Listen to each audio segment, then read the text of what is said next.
ইচাবিল চা বাগানে নামঘর নির্মাণের জায়গা পরিদর্শন করলেন ও নাম কীর্তন গাইলেন অসম সত্র মহাসভা সমিতির কার্যকর্তারা।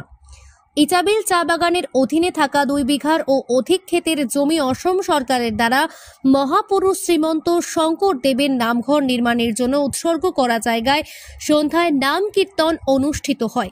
শুক্রবার সন্ধ্যায় গুয়াহাটি থেকে এসে ইচাবিল চা বাগান এলাকায় উপস্থিত হন মহাপুরুষ শ্রীমন্ত শঙ্কর দেবের অসম সত্র মহাসভা সমিতির কার্যকর্তারা।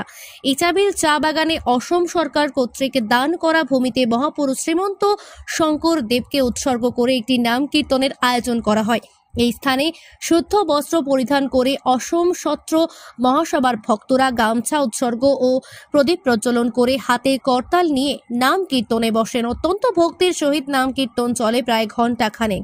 তারপর নাম কীর্তনের সমাপ্তি ঘটার পর উপস্থিত ভক্ত সহ অঞ্চলের লোকেদেরকে মিষ্টি মুখ করানো হয়। ইচাবিলে নাম ঘর স্থাপনের বিষয়ে সংবাদ মাধ্যমের সঙ্গে কথা বলতে গিয়ে অসম সত্র মহাসভার সাধারণ সম্পাদক কুসুম কুমার মহন্ত বলেন, আজকের এই অনুষ্ঠানটি নিয়ে আমি গৌরব অনুভব করছি। অসম সত্র মহাসভার এই কার্যক্রমের বিষয়টি সোনালী অক্ষরে লেখা থাকবে। অসমের বরাক উপত্যকার করিমগঞ্জ জেলার ইচাবিল চা বাগানে 20 বিঘার জমির জন্য আমরা সরকারের সঙ্গে যোগাযোগ চালিয়ে যাচ্ছি। আমাদের প্রত্যেক কার্যকর্তারা এই বিষয় নিয়ে তৎপর রয়েছেন।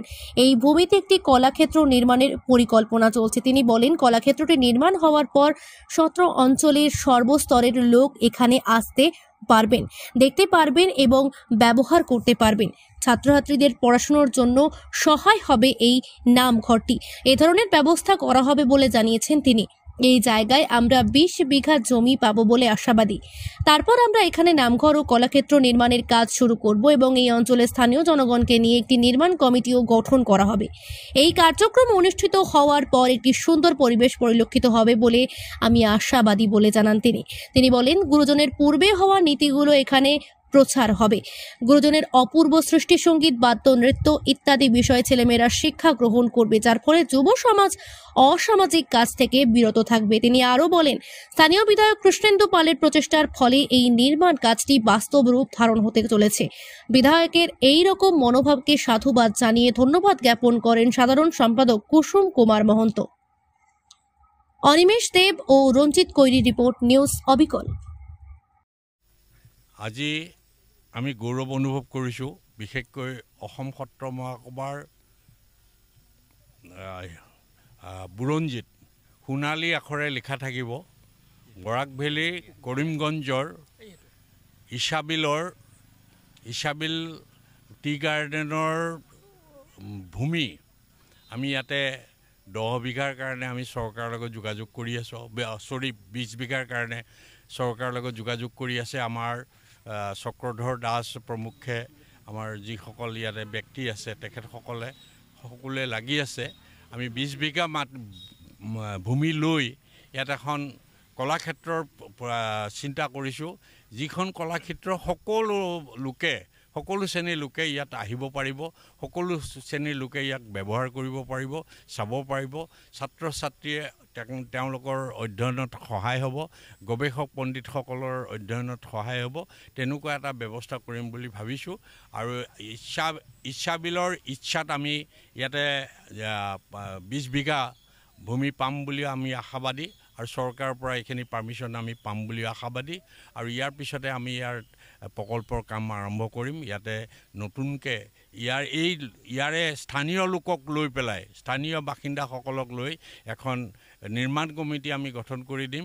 আৰু এই নিৰ্মাণ কমিটিখনৰ যোগেদি যিটো আমাৰ প্ৰজেক্ট হ'ব, সেই প্ৰজেক্টৰ কাৰণে আমি বিভিন্ন কেন্দ্ৰীয় চৰকাৰে হওক বা অসম চৰকাৰে হওক বা বেলেগ কৰ্পৰেট ছেক্টৰে হওক, বিভিন্ন ছেক্টৰৰ পৰা আমি দান বৰঙণি দি এই অনুষ্ঠানটো কৰিম বুলি আমি ভাবি লৈছোঁ। আৰু এই অনুষ্ঠানটো হোৱাৰ পিছত এটা ইয়াৰে যিটো পৰিৱেশটো এটা সুন্দৰ পৰিৱেশ গঢ় ল'ব। আৰু লগতে আমি ক'ব পাৰোঁ যে গুৰুজনৰ যিটো অপূৰ্ব সৃষ্টি ইয়াত প্ৰচাৰ হ'ব।